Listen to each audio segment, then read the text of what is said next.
Shing, shing, shing. Minecraft! Hi everyone, it's me, and today let's get hot in Minecraft, on Minecraft, together! Oh, sorry. Sorry. Dear Mojang, hi, it's me. Okay, you know what, screw that, I've been saying that too much lately. Let's just take a break from the hi, it's me, Austin. Loyal viewers of Hi, it's me, Austin. this show will know that I love Minecraft. Specifically that I love hardcore survival mode. Really loyal viewers of the show will know that I have a pet interest in doomsday prepping stuff, because there's no better way for me to spend my time than learning how to make a flywheel pump drill for starting fires with friction. That is definitely gonna come in useful in my life, like this noodly body of mine is 100% going to come in handy in the post-apocalypse. But Well, you do like to play the games like Fallout, so survival games, understandable. because of these two interests, my love of survival builders and useless post-apocalyptic survival knowledge, weird stuff really stands out to me, sometimes distractingly. And today, we're gonna talk about one that's bothered me for a long time. The Minecraft furnace. The furnace is something so basic, so rudimentary, so fundamental that you probably don't hardly think about it at all. Yeah, I said it. Don't hardly. Don't at me. Soy City Pride, y'all. Sufjan Stevens wrote a song about us. I can do whatever I want with my grammar. Anyway, you build a furnace likely into your first couple minutes of playing, and you never really think twice about it again. But the more you do think about it, the more you look at it and turn it around in your mind and examine it, the stranger and more miraculous it becomes. But enough dilly-dallying, let's get into it. 8 stone arranged in a square. Click and boom, you have a furnace. It has a ton of uses. You can cook food with it, smelt raw materials into ingots, polish stone, and make glass. And it's this last bit, the glass, that got the wheels in my head turning. Glass, as you may know, in both Minecraft and real life, is made of sand. You take sand, you put it in a bowl, and you heat it up until it's 2 degrees shy of the center of a hot pocket. It cools. Hot pocket do not get that hot, you know. Or does it? Either ways. And bam, you got glass. Simple, right? Wrong. So effing wrong. It's so much more complicated than that, but let's not get ahead of ourselves. Why am I making a video about the furnace in Minecraft and glass of all things? Let me throw you a number to explain it. 1,600. 1,600 degrees Celsius. Degrees Celsius, or 2912 degrees Fahrenheit. This is the melting temperature of glass. Around that range. Why is that important? Well, because the melting temperature of iron is 1510 Celsius. Well, that's fine. The furnace isn't made of iron. It's made of rock. Stone. What kind of stone? It's hard to say for sure. Rock or stone is a fairly vague word we use to describe any rock in the natural world that hasn't been otherwise identified. There's thousands of different types of rocks with different formation conditions and mineral compositions. Brinjal66 on the Theorist subreddit thinks it might be rhyolite because it's an igneous The Theorist subreddit.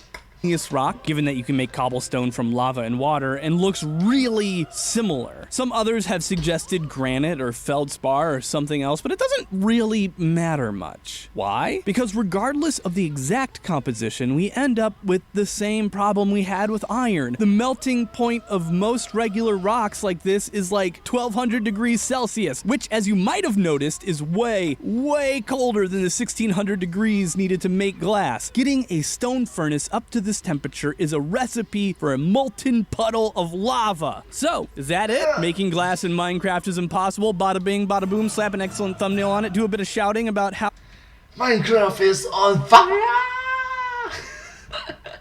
I really like it. Instead of fire, he said fire! I'm sorry. how trying to make glass would end with the Minecraft protagonist being boiled alive by a stream of liquid hot magma? Well, you've seen how long the video is, so you gotta know it's a bit more complicated than that. Is the Minecraft furnace even freaking possible? Could it possibly make glass without melting into a puddle? Well, the answer may surprise you. It certainly surprised me. So we have a problem. We have a furnace that can at absolute best reach 1200-ish degrees Celsius before undergoing complete material failure, and we gotta melt glass in it. Heck, you know, I realize that glass isn't the only problem. Iron is too. Both iron and glass have higher melting temperatures than the material a furnace is made out of. This is grim news. For some reason, I just very thankful that Austin included degrees Celsius and degrees Fahrenheit, so that audience that uses these two different metrics will be able to understand these two different metrics. Sorry. Too grim. Or at least that's what I thought at first, but it turns out that this melting temperature issue is a fixable problem, believe it or not. But in order to understand how it can be fixed, we're going to have to shift our focus. These are the important components in iron and glass. Oh my god, we are bringing out the legendary periodic table. Yeah.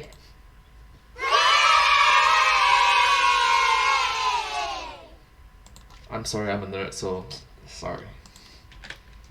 Silicon and oxygen being important for glass, and iron, well, you get it. Instead, let's take a look at these pieces of the periodic table. You must have the argon inside. Hydrogen and oxygen, specifically the two elements put together into a pair of two hydrogen atoms and one oxygen atom, also known as dihydrogen monoxide, also dihydrogen monoxide, 一氧二氢.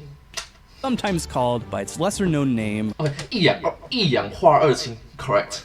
Yes. Water. Or more specifically, we're going to be looking at ice. I like ice. It keeps my drinks cold, and actually that's about all I use it for, but it is really good at that one job. To start getting our minds wrapped around this melting problem, let's start it off with a quiz. At what temperature does water freeze? Is it A, 30 degrees Celsius, B, 20 degrees Celsius, C, 10 degrees Celsius, or D, 0 degrees Celsius? Did you guess D, 0 degrees Celsius? Yeah. Well, you're wrong! Boom! Roasted! The real answer is E, negative 21 Celsius or negative 6 Fahrenheit. Oh, I forgot to tell you, it's salt water. Super salty water. Brine, to be more specific, which is water filled with so much salt that it can't hold anymore.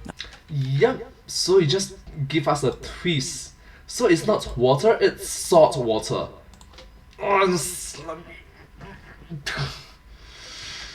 I know it was a trick, and honestly, knowing you guys, there was definitely someone or multiple someones down in the comments already writing about the nebulousness of the temperature water freezes at. Salt lowers the melting temperature of water for a strangely interesting combination of reasons. And I know I keep saying if we look at this other thing, it'll help you understand the first thing, but in order to really wrap your head around why salt lowers the melting / freezing point of water, it helps a lot if you look at supercooled water, which in a lot of ways is the opposite of salted water. If you put incredibly pure water, like I'm talking distilled level purity, into a freezer in a smooth container and make sure that it stays very, very still, you can actually cool it to well below 0 C and it won't freeze. It still remains a liquid. It still remains a liquid state. It'll still be a liquid. And this happens because at room temperature, water is a liquid, meaning there's enough heat energy in the substance to allow the molecules to flow over each other easily. As you cool it, So, one way of doing this is you can purchase really distilled water, or you can boil water, like boil it to a point of, and then cool it down, leave it there, take the water from it, pour it into I don't know, bottle or something like that, close the bottle, make sure that it's cooled. Make sure that it's cooled. Do not pour hot water into a bottle, it's going to, destroy a lot of water bottles. Anyways, you can just put it in the fridge and you can see what happens. remove energy, and the molecules will be less volatile. They'll be vibrating less and more prone to settling, and when they settle, because of the molecular structure they're in, they'll kind of want to settle into a particular pattern, kind of like how Lego pieces will only really hold together if you connect them the right way. That's how they most want to be when they're solid. This is called crystallization, and it's what forms solid ice when it freezes. Crystallizations. Water is a bit more complicated in that it is not a single crystal, but rather it is a polycrystal made of a bunch of tiny grains of crystals, but that's not really super important to know for our purposes. In short, something moving from a liquid to a solid is crystallizing most of the time. There are probably exceptions that I'm not aware of, but that's fine. Anyway, that is to say, its molecules are settling at a lower energy level, and they want to settle into a particular shape. However, here's where things get interesting. Water technically will freeze at 0 Celsius, but it doesn't have to, and it often won't if it can't start the crystallization process. Crystallization in water in particular really benefits from having a nucleation point. Lots of things can serve as a nucleation point, and So we learned something new. Nucleation point. Yeah. normal tap water, it's usually just dissolved minerals in the water. In snowflakes, it's often dust particles that were lifted up by wind. Water that's cold enough will begin to crystallize on the surface of these nucleation points, forming snowflakes, or in the case of our freezers, ice cubes. However, these easy nucleation points don't exist in highly purified water, so you can cool the water to a fairly low temperature without any visible crystal formation taking place, which means it is technically a liquid, which can, in theory, freely flow as it wants. If you jostle the bottle at all, however, you can create tiny bubbles either from cavitation or just the air at the top of the bottle mixing in slightly, which will serve as a nucleation point. And that's all the water needs to begin the crystallization process, which it does. And those immediate crystals serve as nucleation points for more crystals to form, and on it goes, which, in practice, gives you a bottle of water that freezes in under a second. Got to say, when I tried it first time, and unknowingly I tried first time, it was like magic. It was genuinely like magic. So, yeah. Awesome. So why did I tell you any of this? Well, because this is how salt interrupts the freezing of water, which Why do you tell us? Because it's educational. almost sounds counterintuitive, right? Like you're adding dissolved solids, which in theory would serve as nucleation points, right? Which, yeah, they do. But they do a lot more than that. Things that counteract this nucleation point effect. Remember how I said that as water loses energy, its molecules slow down? And as they slow down, they want to settle into specific patterns? Well, dissolved salt ions actually interfere with the water molecule's ability to settle into these crystalline shapes by essentially just getting in the way. It's almost like tossing a bunch of pebbles onto your Lego base plate and trying to make Legos stick in place. They can't. It gets a little more complicated when you take into account things like vapor pressure, but the easy way to think of it is that the dissolved salt ions act like goalies, hip-checking molecules away from one another and keeping them from settling into a distinct pattern. At some point, water will get cold enough that even salt can't stop it from forming a crystal structure, but in the meantime, it can drop the freezing point of water down to -6 degrees Fahrenheit, which finally, at last, brings us back to the Minecraft furnace. Is there anything we can take from what we learned about how water behaves when it freezes and apply it to iron and glass? Yes, there is. Because while we kept looking at the whole water formula from the liquid to solid angle, it happens the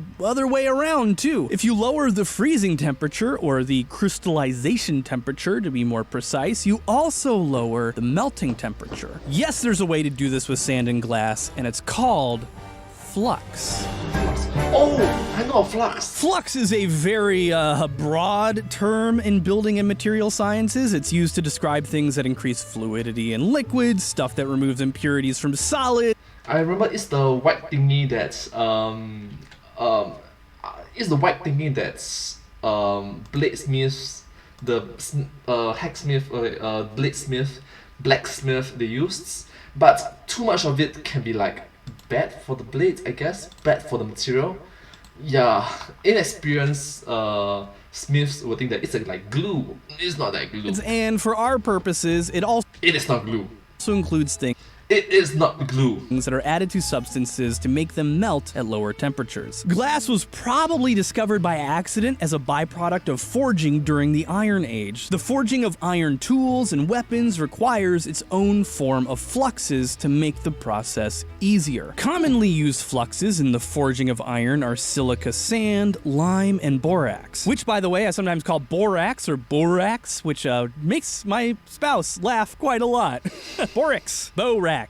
You'll notice that silica sand is or was one of the ingredients used commonly in iron fluxing. Silica, the main component in sand, is what glass is made out of, specifically SiO2, silicon dioxide, and it's also the same stuff that makes quartz crystals and dragon glass, also known as obsidian. The only difference between the two SiO2. is how hot they were when they formed and how quickly they cooled. Glass is just silicon dioxide melted into one blob and then cooled. And this is why glass was often a byproduct of early forging. It would melt and congeal into this nasty, brittle mess that they called slag. It wasn't until years and years after iron forging became commonplace that people really started to look a lot closer at this brittle slag material, something that was considered a total waste product for generations. Remember before when I told you the melting temperature of glass is well above the melting temperature of iron? And what's more, forging often doesn't take place right at the exact liquefaction point of iron. It's frequently, especially in ye olde times, done while it's partially melted, a state where it's malleable and soft, but not really a free-flowing liquid. So how exactly is heat that's not even hot enough to melt iron producing glass? Flux. You see, lime, borax, and probably more commonly sodium carbonate were fluxes used alongside iron to remove impurities and increase flow rate. They are also really good fluxes for melting glass. Oh, that's great. So you can remove impurities and make it easier to forge. That's nice. It's incredible, right? Just a total accident, basically. Most of these fluxes can be mined, except for sodium carbonate, which has to be processed from plants that grow by the sea, but how does it work? Well, it works the exact same way salt works on water and ice. Salt and these other fluxes do need to be in solution to work the most effectively, but that doesn't mean that what they're melting has to be a total liquid for them to work. Materials heated to very high temperatures that are also in close proximity do, well, to put it simply, really weird stuff. Sand heated to 1,000 or more degrees Celsius will, even if it doesn't liquefy, still have molecules moving a lot faster than they do normally. And occasionally, they can change places with nearby molecules, like those that are in the flux. And once the flux is introduced to the nearby material, it will begin to work exactly how salt does on an icy road, breaking down the crystalline structures at their base and making them flow more freely, aka they lower the melting temperature just by being nearby. And as soon as these materials incorporate just a tiny bit of the flux molecules, it works just like supercooled water, but in reverse. The silicon begins to melt and soften and break apart, thereby allowing more flux molecules in, which in turn makes it melt more, and on it goes. Fluxes in glass have the added benefit of making glass more dough-like when it melts and less of a free-flowing liquid, which makes it possible to do things like blow glass into shapes and form bottles and vases and bowls. It makes glass easier to handle. So just how low can you get the melting temperature of glass? Well, pretty darn low, it turns out. Depending upon the flux you use, you can get it as low as 800 Celsius or even 700 if you have soda and lime on hand. That's great. It's within the range of 1,200, isn't it? So, yay.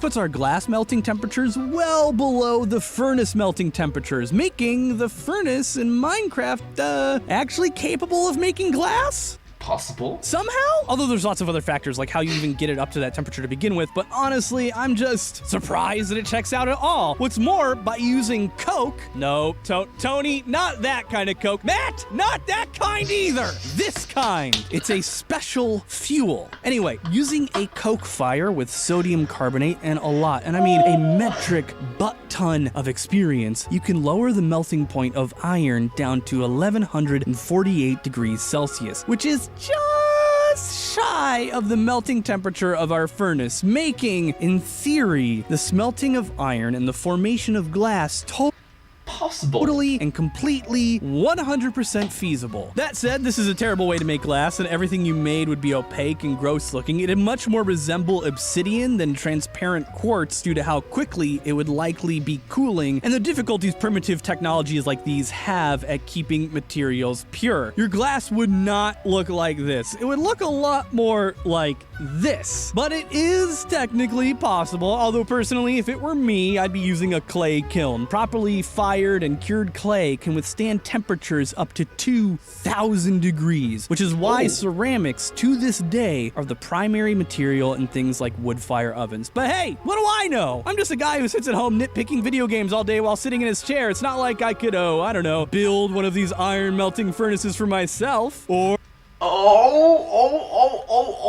I can see where's this going. Oh, you actually built it yourself?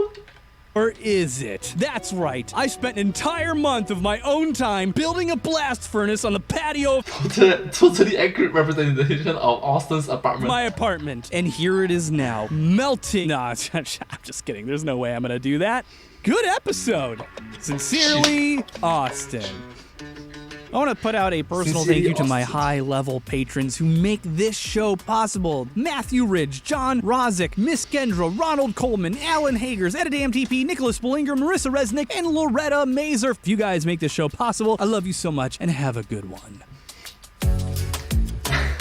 Well, thank you so much for watching this video. I sincerely appreciate all of it. Whoa, that's awesome. Oh my gosh.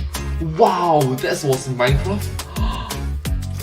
Oh goodness, that's a lot of effort into making this. Wow. Oh gosh. Imagine someone make one for me as well. Okay, joking aside.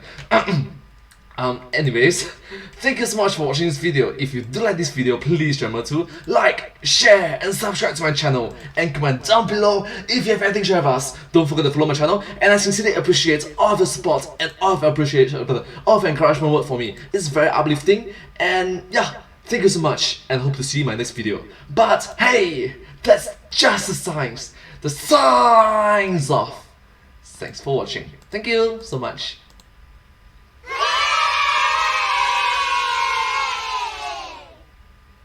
And I'll see you in my next video. Bye! Subscribe.